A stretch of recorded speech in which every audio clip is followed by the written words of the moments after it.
സുരേഷ് എന്ന് പറയുന്ന ആ ചേട്ടൻ എന്നോട് ചോദിച്ചിട്ടുണ്ടായിരുന്നു, എന്താണ് പ്രശ്നം? പ്രശ്നമൊന്നുമില്ല. കുഞ്ഞു പിള്ളേരുടെ മനസ്സെന്ന് തോന്നുന്നു കമൻറ്റ് ചെയ്യുന്ന ആ ചേട്ടന്.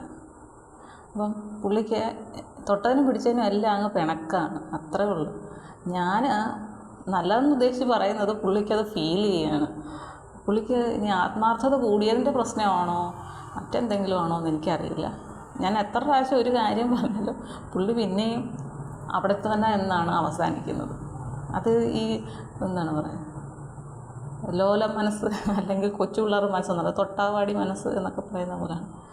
നമുക്കിപ്പോൾ എൻ്റെ ഒരു കാര്യം എനിക്ക് പറയാതിരിക്കാൻ പറ്റില്ലല്ലോ.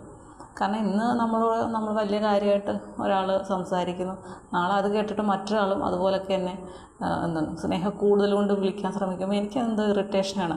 പിന്നീട് എൻ്റെ എന്താ ബന്ധുക്കളൊക്കെ കാണുമ്പോൾ അല്ലെങ്കിൽ എൻ്റെ ചേട്ടന്മാരൊക്കെ കാണുമ്പോൾ എന്നെ ഇങ്ങനെയൊക്കെ വിളിക്കുമ്പോൾ അവർക്ക് ഇവളെന്തിനും ഇങ്ങനെയുള്ള വിളികൾ കേൾക്കാൻ നിൽക്കണം എന്നുള്ള ചോദ്യം വരും. അവർ ആ ഒരു രീതിയിൽ കാണുന്ന ആൾക്കാരാണ് എൻ്റെ ചേട്ടന്മാർ. അപ്പം അതുകൊണ്ടാണ് ഞാൻ ഇപ്പോഴേ തന്നെ അതിനെയൊക്കെ അവോയ്ഡ് ചെയ്ത് നിർത്താം. എന്നെ അല്ലാതെ എന്തൊക്കെ വിളിക്കാം അങ്ങനെ പറഞ്ഞുള്ളൂ. അല്ലാതെ എനിക്കിഷ്ടമില്ലാത്തത് പറഞ്ഞു എന്നുള്ളൂ, അതിന് മോശമായിട്ടൊന്നുമില്ല.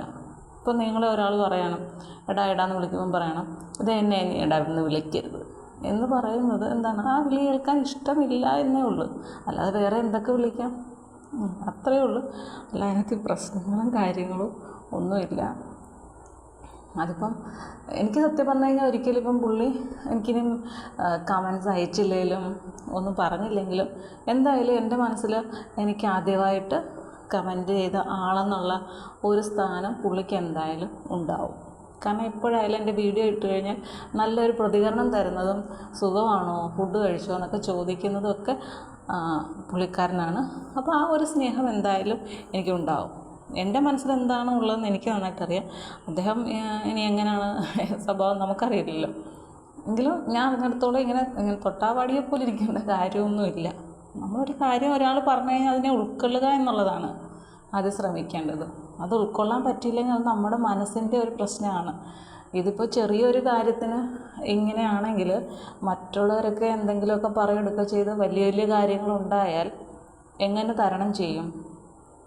എനിക്ക് ഏജും ഒന്നും അറിയില്ലെങ്കിൽ ഞാൻ പറയാണ്, ഇതൊക്കെ ഒരു ചെറിയ കാര്യമാണ്, ഞാൻ ഇൻസൾട്ട് ചെയ്യാനോ ഒന്നും അല്ല പറഞ്ഞത്. അപ്പം ഇത് ഏത് രീതിയിൽ ഫീൽ ചെയ്തു എന്നുള്ളത് എനിക്കൊരു ബുദ്ധിമുട്ടുണ്ട്. കാരണം നമ്മൾ സ്ഥിരം മെസ്സേജ് അയക്കുന്നു, അപ്പോൾ ഒരു കമൻറ്റ് മോശമായി വന്നു, അപ്പം ഞാൻ പറഞ്ഞു എനിക്കൊരു കമൻറ്റ് മോശം. അപ്പം അടുത്തായിട്ട് പുള്ളി പറയുന്നത് ഞാൻ എന്തെങ്കിലും പറയുമ്പോഴല്ലേ നിനക്ക് പ്രശ്നമുള്ളൂ എന്ന് ചോദിക്കും. അപ്പം ഞാൻ പറഞ്ഞു ആര് പറഞ്ഞാലും പ്രശ്നമാണ്, മോശമായിട്ടുള്ളത് ആര് പറഞ്ഞാലും പ്രശ്നമാണ്. ഇതിപ്പോൾ എൻ്റെ ബന്ധുക്കളായാലും സ്വന്തക്കാരായാലും എന്നോട് മോശം പറഞ്ഞാൽ ഞാൻ പ്രതികരിക്കുന്ന കൂട്ടത്തിലാണ്. അതങ്ങനെ വേണമല്ലോ. നമ്മൾ ആരെന്ത് പറഞ്ഞാലും അതിനെല്ലാം സ്വീകരിക്കാം എന്നുള്ള രീതിയിൽ ഇരിക്കുന്നത് ശരിയല്ല. പിന്നെ ആവശ്യമുള്ളിടത്തത് നമ്മൾ എതിർത്ത് സംസാരിക്കണം. അല്ല അതങ്ങ് വിട്ടേരെ വിവരമില്ല എന്ന് വിചാരിച്ചാൽ ഓക്കെ, അങ്ങനെ വിടാം. അല്ലാതെ വേറെ പ്രശ്നങ്ങളൊന്നുമില്ല. പുള്ളിക്കൊരു സൗന്ദര്യപ്പണക്കം അത്രയേ ഉള്ളൂ. ഇതിന് മുമ്പ് ഇത് തന്നെ വരും. എപ്പോഴും എന്തെങ്കിലും ഒന്ന് പറഞ്ഞാൽ അതിന് പുള്ളിക്കങ്ങ് പിണക്കമാണ്. അപ്പോൾ അത് ഞാൻ പറഞ്ഞു മടുത്തു. ഇനി ഞാൻ എന്തായാലും ആ ഒരു കാര്യങ്ങൾ സംസാരിക്കുന്നില്ല എന്ന് വിചാരിക്കുകയാണ്.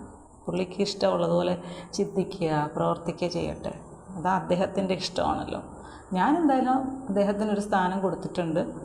അതൊരു പോസിറ്റീവ് എന്നുള്ള രീതിയിൽ മാത്രമേ ഞാൻ കാണുന്നുള്ളൂ. പിന്നെ അദ്ദേഹത്തിന് തിരിച്ചെങ്ങനെയാണോ എന്നുള്ളത് അദ്ദേഹത്തിൻ്റെ ഇഷ്ടം. അതിൽ ഞാനൊന്നും കൂടുതൽ പറയുന്നില്ല. ഓക്കെ.